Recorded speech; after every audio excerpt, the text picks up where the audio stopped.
स्थानिक स्वराज्य संस्थेच्या निवडणुका चालू आहेत आणि अशा परिस्थितीमध्ये आपण एखादा उद्घाटनाचा कार्यक्रम घेणं हे आचारसंहितेच्या नियमाच्या तत्वाच्या विरोधात आहे. तर ते आपण तसं करायला नको होतं. कुठलं उद्घाटन म्हणताय? परतूरला परवा नागापूरच्या तुमच्या जलशुद्धी केंद्रावरचं ते परतूरला जे यांनी बोलवून गेलं. हां, असं योग्य आहे का? आदर्श आचारसंहितेचं उल्लंघन नाही का हे? ते मला बघावं लागेल आता तो काय विषय कारण आचारसंहितेच्या हिशोबाने कसं काय.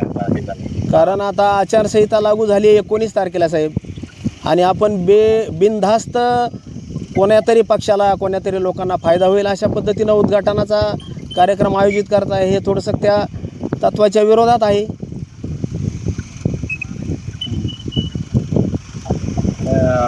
ते साहेब बघावं लागेल. ती तिकडे पण हे आहे का, म्हणजे परतूर भागात पण ती जालना आणि औरंगाबाद म्हणजे जालना छत्रपती संभाजीनगर हे संयुक्त दोन्ही जिल्ह्यांची मिळून स्थानिक स्वराज्य संस्थेचा मतदारसंघ आहे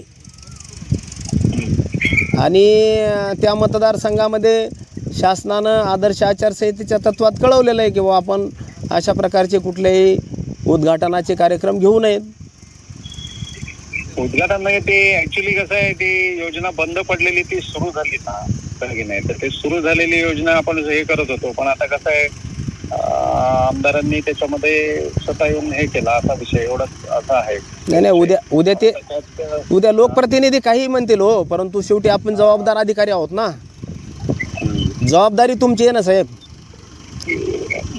मग अशा परिस्थितीमध्ये एखादं उद्घाटन करणं, विशिष्ट पक्षाच्या लोकांना व्यासपीठावर बोलवणं, वरिष्ठ अधिकाऱ्यांनी याच्यातून एका अर्थानं प्रभाव पडतो ना. आम्ही विरोधी पक्ष या नात्यानं आमचं तुम्हाला विचारणं काम आहे. नाही बरोबर आहे ते. आता त्याच्यात हे आचारसंहितेशी ऍक्च्युली म्हणलं तर आता 19 तारखेला लागू झाली. 19 तारखेला हां, आणि त्या जिथं जे निवडणुका घेणारे अधिकारी आहेत ते तुमच्या मंचावर आहेत. तहसीलदार आहेत, उपविभागीय अधिकारी आहेत. मग ते त्यांच्या कसं कोणाच्याच कसं लक्षात आलं नाही किंवा काय ते बघायला लागेल काय, कारण तिथे व्हिडिओ वगैरे सगळे होते ना. व्हिडिओ आहेत. मग हे आचारसंहिता असताना हे अशा पद्धतीचे कार्यक्रम का बरं घेतल्या जातात? खरं तर तो आता म्हणजे तहसीलदारांना वगैरे विचारायला पाहिजे की हे कसं काय. मी पाहतो करतो. आता लागले ते आता मग करायला. अच्छा असं आहे का? मला आता आम्हाला विचारावं लागेल कलेक्टरांना की बाबा तुम्ही परवानगी दिली आहे का त्यांना. किंवा मजिप्रा कार्यक्रम अशा पद्धतीचा आयोजित करते आणि वरिष्ठ सर्व अधिकारी त्या मंचावर आहेत. एका बाजूनं बरं तुमचं बॅनरसुद्धा नाही आहे, आयोजक तुम्ही आहात, बॅनर तुमचं नाही, 2 बापलेकांचे फोटो लावता. हे कुठलं म्हणजे नेमकं आमच्या तर्काच्या बाहेरचा विषय आहे. म्हणजे तुम्ही शासनाचे कर्मचारी आहात का कोणा एखाद्या परिवाराचे नोकर आहात असा अर्थ व्हायला ना. बरोबर. तुम्ही तसं म्हणणं साहजिकच आहे. पण आता ही बाब मला तरी आता लक्षात, म्हणजे तुम्ही आता बोलल्यानंतर लक्षात येते. मला त्याच्यात आयडिया नव्हती.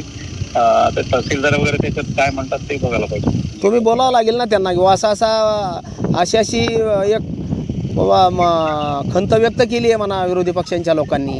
बरं. नाही तर मग आम्हाला नाही माहिती असायलाच पाहिजे ना. हे विषय नाही तर आम्हाला नाही जाणं मग विभागीय आयुक्ताकडे कंप्लेंट करावं लागेल. आष्टीचं होतंय का सवाल काही?